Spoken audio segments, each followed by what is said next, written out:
Hello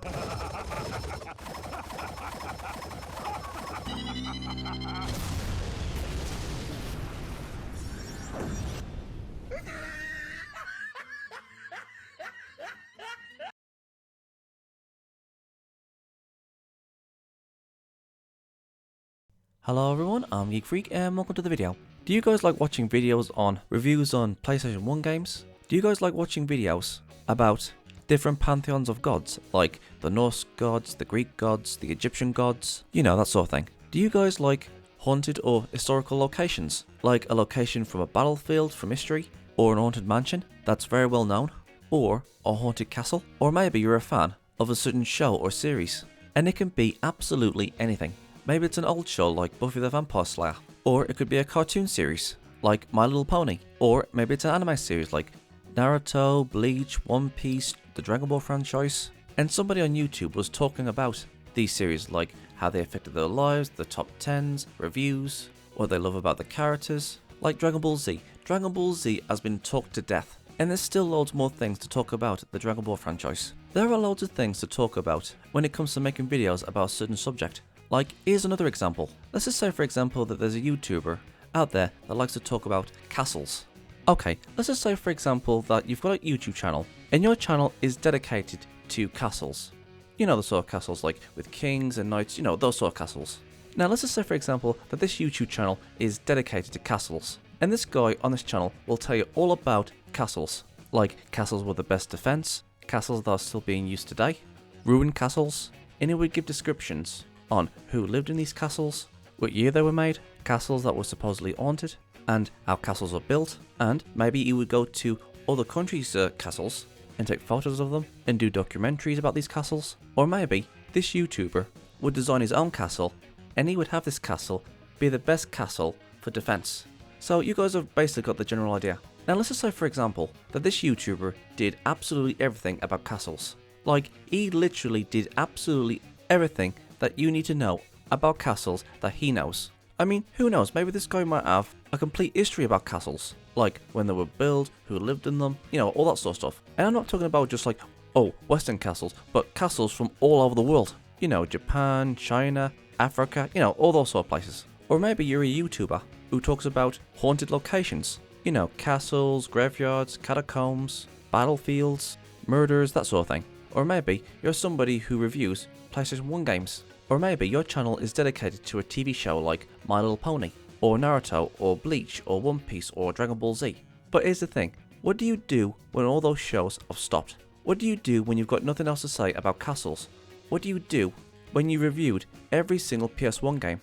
What do you do when you've talked about every single creepy thing that you can find on the internet? What do you do when you've told everybody about every single urban legend in the world?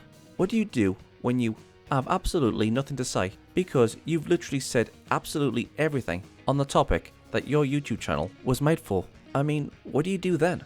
What else is there to talk about? Because here's the thing, there's only so much information out there in the world. I mean, you guys have basically got the general idea of what I'm trying to say. Let's just say, for example, that you've talked about literally everything that you're an expert on. What do you do then? And yes, don't get me wrong, there's going to be new information coming out about the subject that you're good at. And yes, don't get me wrong, there's going to be people talking about the same thing that you're talking about with their perspective, like for example, reviews. Let's just say, for example, that somebody did a review on a PlayStation 2 game, and that person said something along the lines of, oh, this is one of the greatest PlayStation 2 games ever. It's a hidden gem within the PlayStation 2 lineup of games. But let's just say, for example, that you played it, and you gave your perspective and your views and your opinions on that game that he played. Maybe you might bring something to the table that that person never thought about. Maybe you might bring more information, like who made this game and who did the voice acting, you know, all that sort of stuff. Or maybe you did a review on Ed, Edd n Eddy, you know, the cartoon series. And I'm going to tell you guys, there is quite a few people who has talked about Ed, Edd n Eddy. And each YouTuber who talks about Ed, Edd n Eddy has their own unique way of talking about the show. Like bringing something new to the table that you never really thought about before, or they brought in some fun facts about the series. You know, each review is unique in their own way. Or, let's talk about Dragon Ball Z. And I'm going to tell you guys something now. Loads of people have been talking about this series for years, and it's been talked to death. There are YouTubers who bring up good points. There are YouTubers who talk about Dragon Ball Z that you never really thought about before. And there are some people who actually do what if stories, or what if scenarios, like for example, what if Cell was created during the time of Dragon Ball Super? But here's the thing, what do you do when you can't think of anything else to talk about the series, even after the series has completely finished? Then what? And you know what, I actually think that's a very scary thought if you think about it. You know the YouTube channel Slaptam? This guy talks about creepy stuff all the time. But here's the thing, what do you do when you've talked about literally every single creepy thing that you can find? Okay, I'm pretty sure you guys have got the general idea of what I'm trying to say. And that's basically it. Then what? What do you do when you've got absolutely nothing else to say?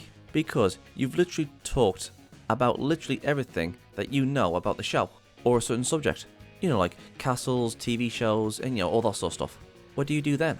And yeah, again, don't get me wrong, there's going to be new information coming out, and you can use that information to make into a video of sorts. And also, there's also news channels, you know, news channels like the Quartering, because hey, there's going to be news every single day, so news channels aren't going to run out of content. Let's have a look at Cinemassacre Monster Madness. James Rolfe does a review on horror movies every year, in October. Or look at the Nostalgia Critic. Every December he talks about Disney stuff. Or look at Team 4-Star. They make top 12 lists of Dragon Ball Z every year, or the Dragon Ball franchise in general. But let's just say for example that Team 4-Star talked to death about the Dragon Ball franchise, or James Rolfe did literally every single horror movie in existence, or the Nostalgia Critic did everything about Disney every December. Then what? And this goes for every single YouTube channel. What do you do when you've run out of material? What do you say when somebody else has already spoken about a certain movie or a certain series that you've wanted to review, but they already said everything that you wanted to say? And do you guys remember that show, How It's Made? You know, that series on the Discovery Channel? And they show us how certain things are made and what the process is. Let's just say for example that they made an episode of every single thing. It would be something like that. Then what? Anyways, the point is there's only so much stuff that we can talk about, because eventually we're going to run out of stuff to talk about. And for a YouTuber, it's, you know, a very big dilemma, because you can do one of few things. Number one, you can quit YouTube. Number two, talk about different things or make reviews on different things. Or three, just make casual videos there and there. Like for example, let's just say for example that you wanted to do a top 10 of something, like your favorite moments in any anime or your favorite moments in a movie, or what you like about a series or movie. And when you put your opinions on a certain subject, like a series or a movie, other people will agree with you, some people will disagree with you, and some people will say, oh, I never knew that about this series. So let's just say for example that somebody else did a video about the series that you was just talking about in another video, and maybe that person might actually bring up something that you didn't even know, or they'll bring up good points that you never really thought about before, and you'll agree or disagree about something. And you know what, that's the upside and the downside to having so many people talk about a certain subject or a movie or a series or a game or whatever. Even though other YouTubers are like talking about the same series that you love, and they do bring up some good points that you never really thought about before. Like for example, Laughingstock Media made a video about how Trunks and Moi should have gone back to the original timeline of where it all began, instead of going to a timeline where Trunks and Moi already exists. And you know what? I never really thought about that. In this video, Laughingstock Media says that Moi and Trunks should go back to the original timeline where all this began, because in that timeline, everybody is dead besides from Bulma, and Trunks and Moi's timeline has been destroyed by Zeno. So at the very least, Trunks and Moi will have a timeline where he doesn't exist, and Bulma will have her son back. And I'm not gonna lie, that was absolute genius. I never thought about that. Here's one example that I made. I made a video about the forgotten speed feat that was in the Tournament of Power. So basically, in the tournament, we've seen pieces of the arena fall off the arena into the void. But after Vegeta blew himself up, there was big pieces, small pieces of the arena floating around. And I'm like, okay, so why are all these big pieces and small pieces still floating around? And then I got into my head, the reason why parts of the arena was still floating around was because everybody was moving so incredibly fast. That's why it was taking every single piece of the arena to fall. And someone in the comments says, wait, I didn't really think about that, or something along those lines. So there is an upside and a downside to having multiple people talking about the same thing.